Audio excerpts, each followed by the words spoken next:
Bonjour à tous, vous allez bien?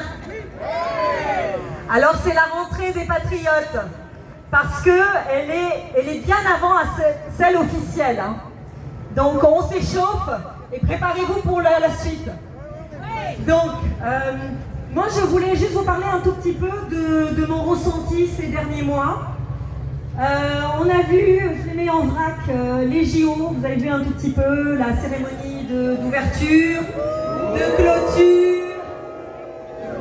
On en a vraiment eu pour notre argent, hein, plus de 10 milliards. Voilà.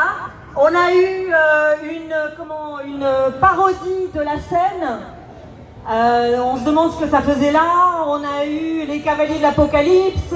On a des contrats opaques avec GL Events qui sont de grands amis de M. Macron et qui ont reçu la charge de créer tous ces endroits éphémères. Apparemment, c'est des contrats extrêmement juteux et dont on ne voit pas la couleur. Voilà. On a eu aussi Éric Comment, là dernièrement, gendarme qui a été tué dans l'exercice de ses fonctions par un multirécidiviste étranger, voilà. Et sa veuve qui est conspuée sur les réseaux partout parce qu'elle a osé dire que la France, par son laxisme, avait tué son mari. Oui, par son laxisme. C'est du laxisme. Bravo. Aujourd'hui, nous sommes aussi à la croisée des chemins, à l'approche éventuellement d'une guerre. On y va à marche forcée. Voilà. J'ai relevé une petite citation, une perle de monsieur, du vice-président de la Commission européenne, qui dit, donc il s'agit de Josep Borrell, l'Ukraine a fait preuve d'une grande audace stratégique en lançant des attaques à l'intérieur du territoire russe. C'est une nouvelle stratégie importante. On se demande à quoi pense ce monsieur qui fait partie du Parti socialiste ouvrier espagnol. Qu'est-ce qu'il veut? Il veut la guerre, il veut Paris sous les bombes. Qu'est-ce qu'ils veulent ces gens-là? Ouh, oui, honte à eux, honte à eux. On a aussi un commissaire européen à l'agriculture, M. Janusz Wojciechowski, j'espère que je n'écris pas trop son nom, qui nous dit qu'il souhaite conclure des accords de libre-échange avec le monde entier. C'est un monsieur très ambitieux, hein. Donc voilà, avec le monde entier. Et il se refuse aux clauses miroirs qui permettraient justement de protéger un peu nos agriculteurs.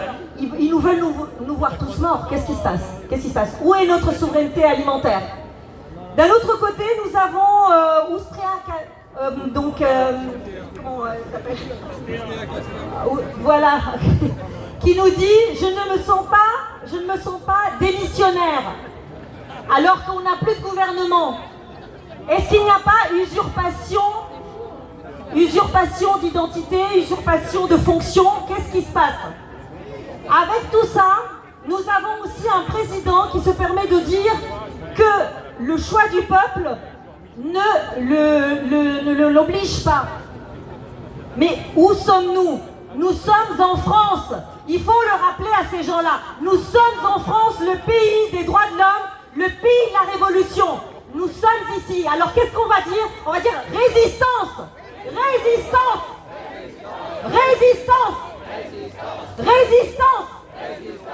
Et aujourd'hui, par cette manifestation, nous mettons la pression sur les députés. Se rendent-ils compte que par leur inaction, ils sont en train de couper la branche sur laquelle ils sont assis?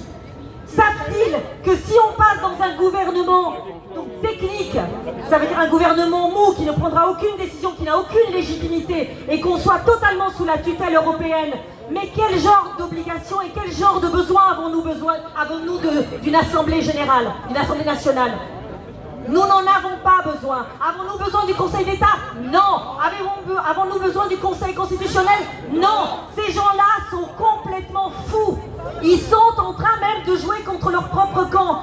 Est-ce que les quelques mois qu'ils vont gagner sur leur solde, sur leur salaire, justifient toute cette traîtrise? Non. Alors ce soir, aujourd'hui, nous disons Macron, Macron